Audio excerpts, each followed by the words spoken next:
उर्मिलेचं एकाकी आयुष्य सुरू झालं. गेले काही दिवस खूप घटना घडल्या होत्या. घटना वाईट होत्या, पण निदान काहीतरी घडत होतं. जीवनाला गती होती. परंतु आता ती गती मंदावली होती. उर्मिला स्वतःला परित्यक्ता समजायला लागली होती. मांडवी आणि कीर्ती आता प्रासादातच होत्या. भरत अयोध्येच्या वेशीच्या बाहेर नंदीग्रामात आश्रम बांधून राहत होता. तिथं रामाच्या पादुका ठेवून त्यांची पूजा करत होता. इथूनच राज्यकारभारावर देखरेख करेन असं तो रामाला सांगून आला होता. दशरथ कौशल्यांची थोरली मुलगी शांता पती ऋष्यशृंग ऋषींबरोबर हिमालयातल्या आश्रमात होती. पिताश्री गेल्याचं कळल्यावर ती येऊन सर्वांना भेटून सांत्वन करून गेली. उर्मिलेची अवस्था विद्ध हरिणीसारखी झाली होती. तिच्या वर्मी बाण लागला होता, पण जीव गेला नव्हता. नुसती तडफड होत होती. हट्टी लक्ष्मण परत येण्याची तिची आशा संपुष्टात आली होती. सुमित्रा मा तिला समजावत, पुत्री, वीरपत्नीला पती युद्धावर जाताना तो परत येईल का नाही याबाबत दुविधा असते, परंतु वीरपत्नी धीरानं राहतात ना. उर्मिला प्रतिवाद करायची, मा, त्यांचे पती देशकार्यासाठी जातात, त्यांना सांगून जातात. माझे पती मला टाकून गेलेत. लक्ष्मणही देशासाठी अयोध्येसाठी गेलाय उर्मिले. नाही मा, ते बंधुप्रेमासाठी गेलेत. राम जेठजींचं वनवासात जाणं हे देशासाठी अयोध्येसाठी नाही आहे. ते वैयक्तिक हेवेदावे आणि राजकारण यामुळे घडलेलं नाट्य आहे. त्यात माझा बळी गेलाय. उर्मिला वादात कोणाला हरणारी नव्हती. त्यातून ती सैरभैर झाली होती. उर्मिला कधी प्रासादातल्या बागेत झाडाखाली एकटीच उभी राहायची. एक दिवशी ती अशीच झाडाच्या बुंध्याला टेकून उभी होती आणि मागून लक्ष्मण आला. त्यांनी तिच्या केसात तळ्यातलं कमळ खोचलं आणि पाठून तिला विळखा घातला. चेहरा तसाच गंभीर, पण ओठांवर एक हास्याची लकीर. तिच्या खांद्यावर त्यांनी हनवटी टेकवली. त्याचे उष्ण श्वास तिच्या मानेवर मोरपीस फिरवत होते. तिने अतीव सुखानं डोळे मिटले. लक्ष्मण, नाथ. तळ्यातल्या हंसाचे पंख फडफडले आणि ती भानावर आली. ती एकटीच झाडाखाली उभी होती. हे असे भास तिला वरचेवर होत होते. तिला रात्री स्वप्न पडायची नाहीत, कारण तिला झोपच लागायची नाही. वसंत ऋतू सुरू झाला होता. एकदा ती तिच्या दालनाच्या गवाक्षात उभी होती. रात्रीचा पहिला प्रहर संपत आला होता. आताशा रात्र तिच्या मनात जास्तच दाटून येई. तिची हुरहुर वाढे. तिला धुंदावणारा गंध आला. तोच तो गंध, रातराणीचा गंध. तिने ती रातराणी मुद्दाम गवाक्षाखालीच लावून घेतली होती. रात्री त्यांच्या दालनात प्रणयाच्या लाटा उसळत, तेव्हा रातराणीचा गंध त्यांना असाच लपेटून घेई. ती लक्ष्मणाच्या आठवणीनं व्याकुळ झाली. त्यांनी प्रणयाची दीक्षा दिली, तिला कामिनी बनवलं आणि आता तोच शिक्षा देतोय. तिने गवाक्षातून वाकून बघितलं. रात्रीच्या अंधारात रातराणी पांढरी शुभ्र बहरली होती. छोट्या छोट्या चांदण्यांचे घोसच्या घोस टवटवले होते. पुन्हा वाऱ्याच्या झुळकीबरोबर तो वेडावणारा गंध दरवळला.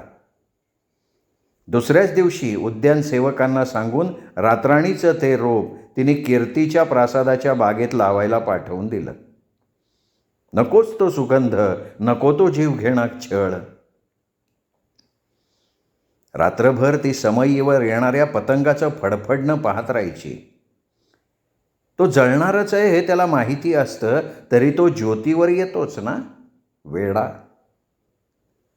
असेच ऋतूमागून ऋतू बदलतील. वसंतानंतर ग्रीष्म भाजून काढेल. वनात लक्ष्मणाला ग्रीष्माच्या झळा असह्य होतील का? तिच्या हातचं गुलाबाचं सरबत त्याला फार आवडायचं. इथे अयोध्येत गुलाब सरबत फारसं कोणी बनवत नसे, पण मिथिलेत गुलाब खूप. उर्मिला मुद्दाम सीताजीजीकडून गुलाबाचं सरबत बनवायला शिकली होती. तिने प्रासादातल्या वाटिकेत मिथिलेतले गुलाब लावून घेतले होते. त्याच्या पाकळ्या उद्यानसेवक काढून तयार ठेवायचे. एका मातीच्या घड्यात पाणी उकळवून त्यात गुलाब पाकळ्या घालून थोडा वेळ ती उकळवायला ठेवायची. 2 प्रहर ते तसंच ठेवलं की गुलाबाचा अर्क त्यात उतरायचा. अर्क गाळून घेऊन त्यात खडीसाखर घालून जरा आटवलं की गुलाबाचं सुगंधी सरबत तयार व्हायचं. उर्मिला लक्ष्मणाला सरबत देताना त्यावर ताज्या गुलाब पाकळ्या पेरायची. तो आधी सरबत तिला प्यायला देई आणि तिच्या ओठांवर थबकलेल्या गुलाब पाकळ्या तो अलगद टिपून घेई. अशा वेळी त्याचे ओठ किती हसरे असायचे. त्यांच्या दालनात तो कोणीतरी वेगळाच होऊन जायचा. उर्मिलेनं एकदा यावरून त्याला छेडलं देखील. तो म्हणाला, लहानपणापासून आम्हाला कठोर धनुर्धारी बनवलं गेलं. तारुण्यातल्या कोमल सुंदर भावनांशी कधी ओळखच झाली नाही. आता तू जीवनात आल्यापासून जगायला शिकलो आहे. त्याच्या बोलण्यावर उर्मिला खळखळून हसायची. प्रिय, आपल्या या प्रासादात आम्ही 4 भगिनी वगळता कोणाकोणाला हसता येतं. तिच्या खोचक बोलण्यावर तो मंद हसायचा. ग्रीष्म, कसा जाईल त्याचा ग्रीष्म? माझ्या आयुष्यात तर ग्रीष्मच आहे आता. दाह करणारा, जीवनरस शोषणारा ग्रीष्म. मग वर्षा ऋतूतले मेघ येतील. चातक पक्षी 8 महिने पावसाची वाट बघतो. तो गात असतो. त्याचं ते गाणं असतं असं आपण समजतो, पण खरं तर तो रडत असतो. मला ही 14 वर्ष वाट पाहायची आहे चातकासारखी. माझ्या रडण्याचं गाणं करून टाकायचं आहे. कुणाला कळणार नाही असं गाणं. या 14 वर्षात वादळ येईल, पाऊस येईल, धरणीवर हिरवे कोंब येतील, मात्र माझ्या मनाला पालवी फुटेल का? का शिशिरातली पानगळच आता सोबत करेल? माझ्या आयुष्यातल्या शिशिरात फांद्या वटतील, त्यांची शुष्क काष्ठ होतील. एखादा दूरवरून आलेला पक्षी त्यावर बसेल. मग पुन्हा वसंत येईल. हो, वसंत येईलच. पुन्हा कोकिळ कूजन करेल. आंब्याला मोहर येईल. सृष्टीचं हे चक्र सुरूच राहील. मग माझ्याही जीवनात माझा लक्ष्मण परत येईल. अशी मध्येच तिला आशा वाटायची. कधीतरी पुन्हा निराशा दाटे. तिच्या आवडत्या गच्चीवरही ती आता फारशी जात नसे. ते मोकळं निळं आकाश अंगावर घ्यायची तिला भीती वाटायची. आताशा ती खालच्या मजल्यावरच्या दालनात असायची. धनूनं तिचं चित्रशाळेतलं सामान, रंग तिच्या दालनातच आणून ठेवलं होतं. एक दिवशी ती धनूला म्हणाली, मी स्वामींचं चित्र काढणार आहे. उर्मिला अखेर खूप दिवसांनी चित्र काढणार आहे याचाच धनूला आनंद झाला. परंतु उर्मिला लाजत नव्हती. कुठेतरी शून्यात बघत होती. उर्मिला म्हणाली, मी त्यांचं चित्र का काढणार? तुला ठाऊक आहे धनू? स्वामींचा चेहरा 14 वर्षांनी मी विसरून गेले तर. तिच्या त्या शब्दांनी धनूला रडूच कोसळलं. कितीतरी वेळ धनू स्फुंदत राहिली आणि उर्मिला तशीच शून्यात नजर लावून पाहत राहिली. खरं 14 वर्ष खूप मोठा काळ होता. कशी राहणार ही कलासक्त मनाची संवेदनशील राजकन्या एकटी? हिची साथ कधीच सोडायची नाही. आपल्या वागण्यानं तिला कधीच दुखवायचं नाही. धनूनी कोमट अश्रू पिताना बरोबर एक शपथच घेऊन टाकली. उर्मिला हळूहळू सावरत होती. थोडा वेळ रंगाचे कुंचले उचलून ती काहीतरी रंगवायची, तर कधीतरी तासनतास एकटीच उदास बसून राहायची. कधी तिच्या हातातल्या कोंचल्यावरचा रंग सुकून जायचा. झालेल्या घटनांचा अर्थ लावत ती शून्यात पाहत राहायची. मिथिलेतल्या रम्य वाड्याची, वळणदार कमला नदीची तिला आठवण यायची. सीताजीजीची तिला आठवण यायची. चौघी बहिणींमध्ये सीतेबरोबर तिचं मेतकूट जास्त होतं. कधीतरी सीतेच्या वागण्याचाही ती अर्थ लावत बसायची. सीता एकटीच वनवासात गेली, मला बरोबर चल म्हणायला ती मुद्दाम विसरली असेल. तिला त्यागाची मूर्ती व्हायचं होतं का? अयोध्येच्या प्रजेकडून तिला पतिव्रता म्हणून गौरव हवा होता का? का पतीचा सहवास अखंड मिळवण्याची तिची मनीषा होती? का रामाशिवाय प्रसादात राहणं म्हणजे ज्येष्ठ राजपरिवाराच्या जबाबदाऱ्या पेलणं आहे हे तिने लगेचच ओळखलेलं होतं? या विचारांसरशी उर्मिलेला स्वतःच्याच कोत्या मनाची लाज वाटली. सीता अशी स्वार्थी मुळीच नव्हती. माहेरी देखील इतर बहिणींना सीता कायम पाठीशी घालायची, खास करून तिच्या लाडक्या उर्मिला. आपल्या उर्मिला रामाचा कनिष्ठ बंधू आवडलाय हे सीतेनंच तर सगळ्यात आधी ओळखलं होतं. जिजीविषयी असे वाईट विचारसुद्धा मनात येणं पाप आहे. पण उर्मिलेचं अंतर्मन तिच्या ताब्यात नव्हतं. ते खलनायक बनून तिचा छळ करायचं. कधीतरी ती रात्रीचं आकाश निहाळायला गच्चीवर जाई. टपोऱ्या चांदण्यांपेक्षा निखळणारे तारे बघत राही. त्या आधार सुटलेल्या ताऱ्याबरोबर आपल्या आयुष्याचा सांधा जोडू पाही. कधी ती ताऱ्यांच्या, नक्षत्रांच्या, आकाशातल्या जागा बघत राही आणि मग दालनात येऊन रात्रभर ग्रंथातले संदर्भ तपासत राही. अजून किती वर्षांनी, किती नक्षत्र बदलली की 14 वर्ष पूर्ण होतात याचा हिशोब मांडत राहील. सुमित्रामांना हे कळल्यावर त्यांनी खगोलशास्त्राचे ते ग्रंथ ग्रंथशाळेत पाठवून दिले. एकदा सकाळीच धनूनं शिकेकाई, रिठे दुधात भिजवून उर्मिलेचे केस धुतले होते. उर्मिला हस्तिदंती फणीनं केस विंचरत आरशासमोर बसली होती. जाळीदार सुवर्णपात्रात निखाऱ्यांवर नागरमोथा आणि कापूर घालून धनू तिचे मऊ रेशमी केस उधळून देत होती. धनू तिची सर्वतोपरी काळजी घ्यायची, पण सतत तिच्यासोबतही उर्मिलेला कधीतरी नकोशी वाटायची. तिला एकटं राहावंसं वाटायचं. तिने धनूला केशराचं सरबत आणायला पेटाळलं. भल्या मोठ्या आरशात सुस्नात उर्मिलेचं प्रतिबिंब पडलं होतं. ती विलक्षण सुंदर दिसत होती. आरशाच्या जवळच्या चंदनी मेजावर तिचा रत्नजडीत चूडामणी ठेवला होता. केस विंचरताना ती आरशाला प्रश्न विचारत होती, दर्पणा, हे सुंदर केस पतीनी पांघरावेत असं मला वाटणं चूक आहे का? या केसांच्या सुगंधी काळोखात त्यांनी हरवून जावं, मला जवळ घ्यावं, दोघांमधलं एक एक वस्त्रही दूर व्हावं आणि त्याच केसात मी स्वतःला झाकून घ्यावं असं वाटणं चूक आहे का? का एवढं रूप दिलंस?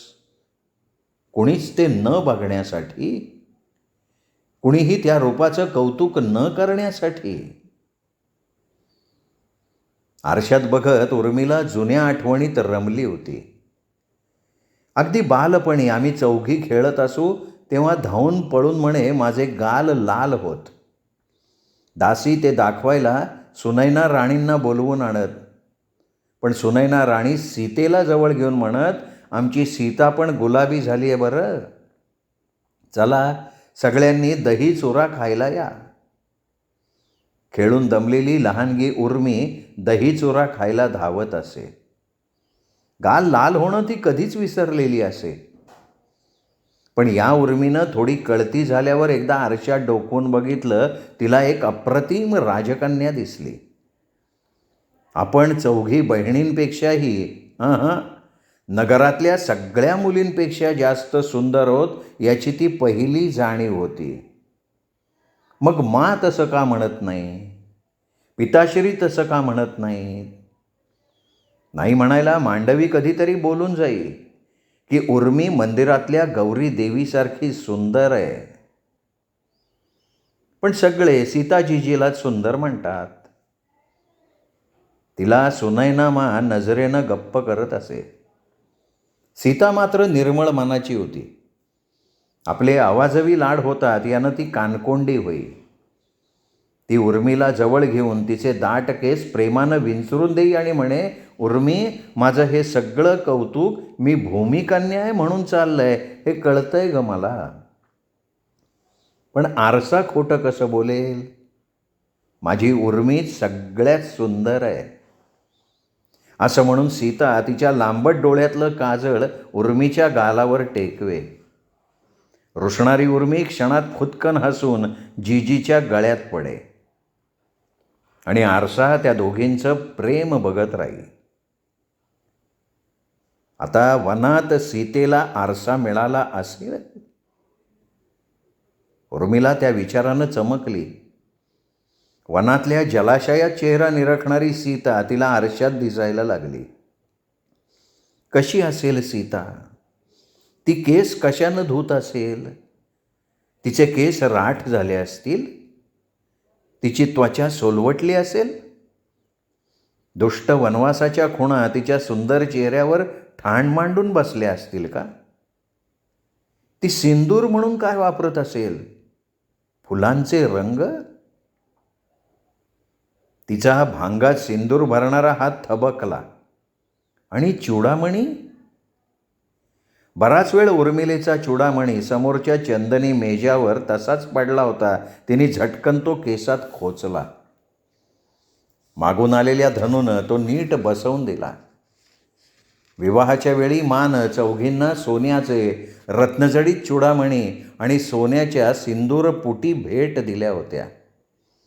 भरल्या डोळ्यांनी मा म्हणाल्या होत्या, केस कधीही मोकळे ठेवू नका मुलींनो. मोकळे केस स्त्रीला अमर्याद स्वातंत्र्य देतात, उधळायला शिकवतात, पण ते संकटही आणू शकतात.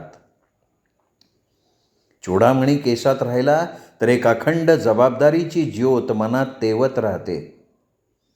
पतीच्या प्रेमाला बांधणारं हे बंधन कायम केसात राहू द्या.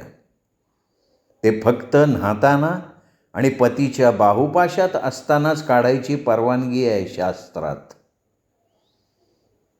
उर्मिलेनं तिचा चूडामणी चाचपून पाहिला. तिच्या चकाकणाऱ्या ताम्रवर्णी केसांवर तो रत्नांची प्रभा फेकत होता. सीतेचा चूडामणी रामजेठजी हलक्या हातानं काढत असतील का लक्ष्मणासारखा? नाही, रामजेठजी तपाचरण करणार होते, ब्रह्मचर्य पालन करणार होते. हे असले कसले भलते सलते विचार येत आहेत माझ्या मनात. मी देखील मनोनिग्रह पाळतीये, साधना करतीये. हा चूडामणी पतीशिवायच केसात मिरवतीये, परंतु त्याची धग मला आता असह्य होतीये. कधीतरी केस मोकळे सोडावेसे वाटतात, लक्ष्मणाच्या अंगावर पसरून द्यावेसे वाटतात. चुकतंय का काही? आणि तिला क्षणभर आरसा थरथरल्याचा भास झाला. तिने घाईने ओलसर केस बांधून टाकले. अलीकडे एकांतवासामुळे उर्मिलेच्या छातीत धडधड व्हायची. कसलाही आवाज झाला की ती गवाक्षाकडे धावायची. रात्री तिच्या शयनकक्षातले सगळे दिवे ती उजळवायला सांगायची. रात्रीचा काळोख तिच्या अंगावर चाल करून यायचा. धनूला ती हाकेच्या अंतरावर झोपायला सांगायची. चुकून झोप लागली तर लक्ष्मणाचा हात अंगावरनं फिरतोय असं वाटून ती दचकून उठायची, तेव्हा ती घामानं भरलेली असायची. धनू चटकन पुढे होऊन तिच्या कपाळावरचा मानेवरचा घाम तलम वस्त्रानं पुसून द्यायची. तिला मातीच्या घड्यातलं शीतल पाणी पाजायची. एकदा दूर गेलेली झोप पुन्हा मात्र यायची नाही. दिवसा बागेत बसून राघू आणि मैनेचा प्रणय ती आसुसलेल्या डोळ्यांनी पाहायची. रामाच्या यौवराज्याभिषेकाच्या दिवशी ती राज्याभिषेकाचं चित्र काढणार होती. राज्याभिषेकाची घोषणा झाल्यावरच रात्री तेवढ्या घाईत तिने ते चित्र काढायला घेतलं होतं. त्या दिवशी तिने फक्त कोळशानं बाह्यरेषा चितारल्या होत्या. लक्ष्मणानं थट्टेनं तिला विचारलं होतं की या चित्रात मी कुठे आहे. उर्मिला म्हणाली, आपलं पद अजून कुठे घोषित झालंय. तरी पण रामजेठजींच्या मागे मी एक जागा मोकळी ठेवली आहे. आपल्याला पद मिळालं आणि नाही मिळालं तरी आपण तिथेच उभे राहणार हे नक्की, नाही का. तिच्या बोलण्यातली खोच लक्ष्मणाला कळली. तो हसला, म्हणाला, हो प्रिये, मला पदाची अपेक्षा नाही. जिथे राम तिथे लक्ष्मण. आपले मधाच्या रंगाचे डोळे अजून मोठे करत उर्मिलेनं विचारलं, आणि मी, माझं स्थान. तिला छातीवर ओढत लक्ष्मण म्हणाला, तुझं स्थान इथे, लक्ष्मणाच्या हृदयात. त्याच्या छातीवर नाजूक मुठींनी प्रहार करत उर्मिला करवादून म्हणाली, हे बरं आहे पुरुषांचं. हृदयात म्हटलं की पुरावा द्यायला नको, भेटी द्यायला नकोत की शब्द ढाळायला नकोत. हृदयातली प्रिया पाहणार कशी. तुम्ही पुरुष मोठे चतुर. आत्ता राज्याभिषेकाची गडबड नसती ना तर तुला उत्तर दिलं असतं, पण तरीही जिंकलो नसतोच. तुझ्याशी बोलण्यात मला जिंकता येत नाही. हो ना, मग आपण नुसतं ऐकावं, मी बोलत जाईन. हसत हसत उर्मिलेनं हातातल्या कुंचल्यानं त्याला गुदगुल्या केल्या आणि केवढ्यांदा तरी तो ओरडला तिच्या अंगावर, उर्मिला, मी कामात आहे, घाईत आहे, बोलण्यात गुंतवू नको मला. आणि क्षणापूर्वी हसणारे त्याचे ओठ घट्ट बंद झाले. चेहरा नेहमीसारखा गंभीर करून तो तडक निघाला. त्याच्या अशा तोडून वागण्यानं उर्मिलेच्या डोळ्यात टचकन पाणी आलं. हातातला कुंचला निसटून खाली पडला. खरंच नक्की कसा होता लक्ष्मण. तिला तो कधीकधी उमगत नव्हता, तर कधीकधी तो पूर्ण समजलाय आणि आपल्यात एकरूप झालाय असं तिला वाटायचं. तेव्हा लक्ष्मण निसटता तिला भेटला, तो त्यांचा शेवटचा एकांत. त्यानंतर ते चित्र अपूर्णच राहिलं. आत्तासुद्धा खाली पडलेला कुंचला धनूनी तिला उचलून दिला. चित्र काढायला बसलेली उर्मिला तो कुंचला तसाच हातात धरून बसून राहिली. त्या दिवशी उष्ण दुधाचा चांदीचा पेला उर्मिलेच्या हातातून पडता पडता वाचला. आलेल्या अशक्तपणामुळे का लक्ष नसल्यामुळे कुणास ठाऊक. सांडलेलं दूध पुसायला धनू खाली बसली आणि उर्मिलेच्या बोटातली लक्ष्मणानं घातलेली सुवर्ण मुद्रा बोटातून घसरून खाली पडली. धनूला भडभडून आलं. उर्मिला इतकी कृश झाली होती की आता हातातली शंखवलय, मुद्रिका गळून पडायला लागल्या होत्या. तिच्या डोळ्यांखाली काळी वर्तुळं आली होती. घनदाट केश सांभारातले केस गळायला लागले होते. एक फूल पूर्ण फुलण्याआधीच सुकायला लागलेलं होतं. तिला मा आणि तातांना भेटावंसं वाटत होतं, पण आपली अशी स्थिती त्यांनी बघावी हेही पटत नव्हतं. बहिणींची सोबत मिळत नव्हती. मांडवी अजून गुस्स्यात होती. ती उर्मिलेच्या प्रासादाकडे फार फिरकायची नाही. तिचा भरत नंदीग्रामात असला तरी मांडवी त्याला भेटायला जात असे, पण त्याच्या तपस्वी होऊन तिथं राहण्यानं ती मनातनं चिडलेली होती. ऐश्वर्य आणि राजपदाची आस असलेली मांडवी उर्मिलेशी जरा तोडूनच वागत होती. हा विवाह आपण उगीच केला असं तिच्या मनाने घेतलं होतं.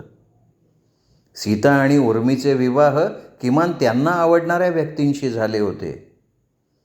मांडवी आणि भरताचा विवाह शुद्ध व्यवहार होता असं मांडवीचं मत होतं. चक्रवर्ती घराणं आणि राणीपदाची आशा यावर विसंबून तिने या विवाहाला होकार दिला होता. होकारापेक्षा नकार दिला नव्हता. त्या एका निर्णयामुळे जीवनातलं गेलेलं स्थैर्य तिला बेचैन करत होतं. मांडवीचं अस्थिर मन रमवण्यासाठी उर्मिलेनं तिच्यासाठी नवीन वीणा मागवली होती. शत्रुघ्न आणि श्रुतकीर्ती प्रासादातच होते. त्यांचा संसार चालू होता. त्यांना एकमेकांचा सहवास होता. पतीला हवं नको ते बघण्यात, पाकशाळेत लक्ष देण्यात कीर्तीचा वेळ जायचा. कीर्ती जात्यात समजूतदार होती. उर्मिलेला भावासारखा असलेला शत्रुघ्न स्वतःच दुःखी होता. शत्रुघ्न सुमित्रा मामीला सांभाळायचा, पण अचानक अंगावर पडलेल्या जबाबदारीनं तोही भांबावलेला होता. लक्ष्मणाचा जुळा भाऊ असूनही शत्रुघ्न जास्त भरताबरोबर राहिला होता.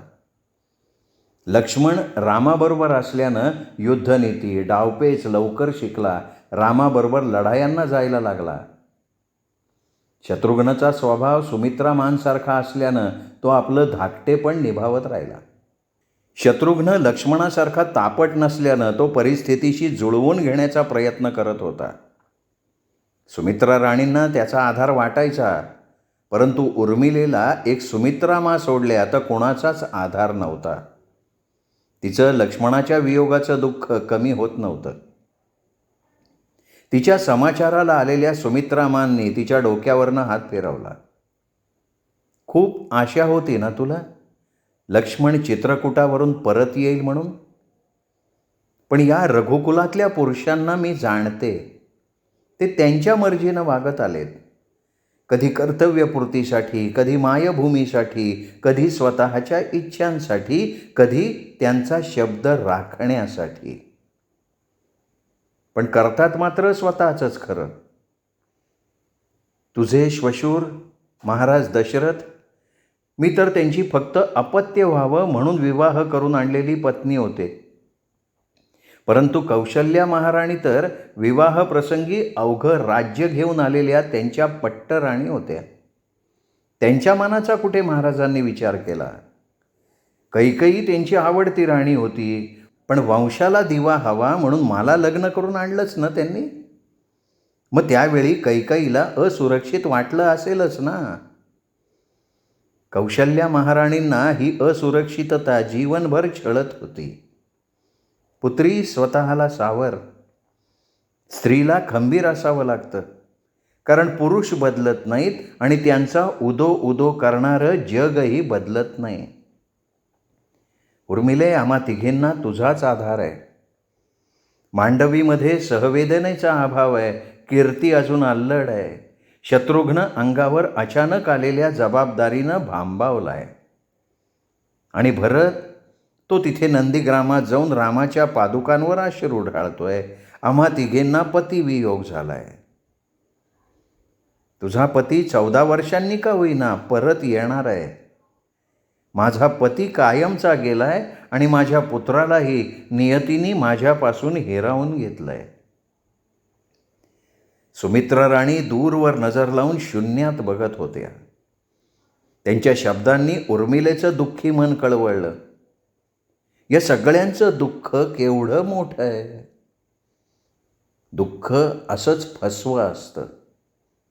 आपलं आपलं म्हणून त्याला कवटाळावं तर ते आपल्या मायावी रूपानं अधिकच मोठं मोठं होत जातं, नाहीतर पाऱ्यासारखं हातातून निसटतं.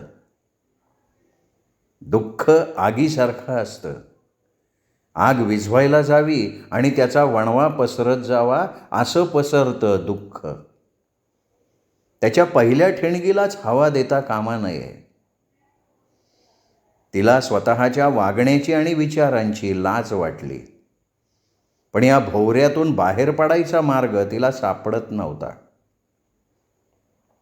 मैथिलीत युद्धावर गेलेल्या पतीसाठी स्त्रिया विरहिणी गायच्या. ती विरहिणी उर्मिलेच्या मनात रुंजी घालत होती. प्रिया, काही बोलला नाहीस तरी चालेल, मला शिक्षा दिली आहेस तेही चालेल, फक्त माझं काय चुकलं ते सांग. कुछ ओ न बोलब चाहे कौनु सजा द, कुछ ओ न बोलब चाहे कौनु सजा द, कितना कसूर तनी इतने बता द. श्रोते हो, तुम्ही ऐकताय स्मिता दातार लिखित अयोध्येची उर्मिला ही कादंबरी. आज 11वा भाग श्रोते हो आपण ऐकलात. 12वा भाग ऐकण्यासाठी उद्या भेटूयात दीपक रेगे कथाकथन चॅनलवर. नमस्कार.